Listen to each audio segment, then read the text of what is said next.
monk who came and begged him to beg the master to teach him Buddhism. Okay? And in order to move the master, to show to the master that I am really want to learn,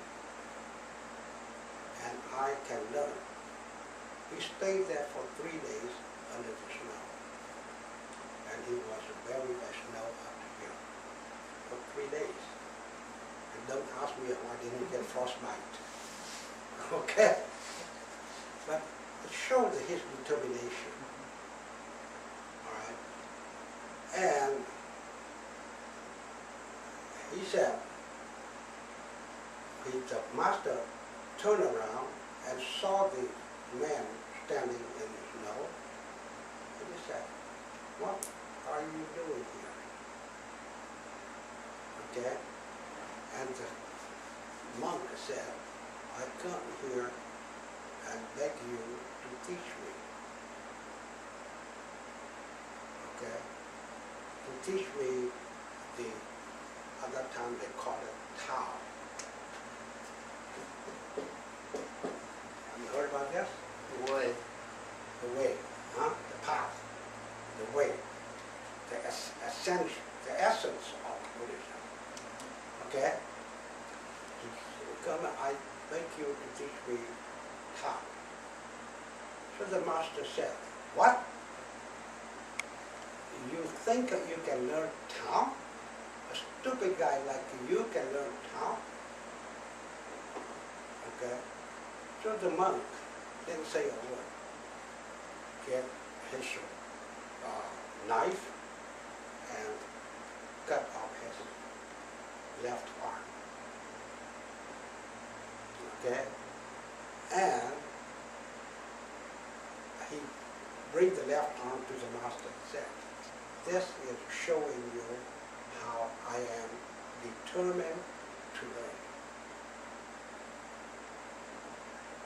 Okay? The Buddha said, the master said, "Okay, now, what do you want to learn?" Okay? What do you want to learn? So, the student said, "I want to learn how I can calm my mind, or how I can quiet my mind." What do you understand? What do you understand in that question? When I say, I want to learn how to calm my mind, I want to learn how to quiet my mind. What does that mean? Not chase the monkey. What? Not chase the monkey. Not be scatterbrained. Okay. Okay. It means I have a mind. Right? I have a mind, which is jumping like this. Sometimes it's good, sometimes it's bad, sometimes I feel good, sometimes I feel bad. Sometimes I'm happy, sometimes I'm not happy. Right? I have a mind that is jumping. Right? Now, listen carefully, okay? Listen.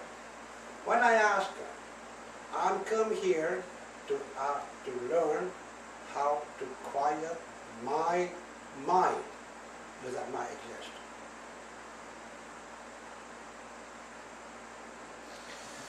Does that mind exist? May I ask you, because I think when you say that, you will say, yes, the mind exists. But does it mean that it is actually the mind? I mean, I don't know how to explain it. I getting confused too. Does that mean that you are thinking a lot and therefore you are not calm, Right? but you attribute that as the mind, which it isn't? It Right. isn't the mind. Okay, that's what you call the mind. It's not the mind, but the mind is somewhere else. But what happened when you're thinking That's right. and you know Yeah, and you're erratic, you Okay. call it the mind, but you wrongly call it the mind. that's right. Am I right? I don't know. Yeah. I don't know. Yes, When he asked that question, the mind that he is seeking is not there. There is only his idea that is there. okay. The idea, the thought, right? Which is it's intangible, right? Yes. It's not a think, right? It's a feeling, Yes. right? It's a feeling. But that does exist, does it? Yes. Even if you cannot touch it, but you using it, right? You cannot use something that never exists, can you? Can you use anything that never exists? No. Right? You use it to think. You use it to feel. Right? You use it to learn. You use it to judge. Right? And it's jumping. Sometimes it changes from this, this way to other way. So with you, with the student, it does have what we call mind. Right? It does have a thing, or it does have something that we call mind. Does it? Agree? Right? If it doesn't now exist, then how can we feel it jumping? How can we feel the change? How can we think?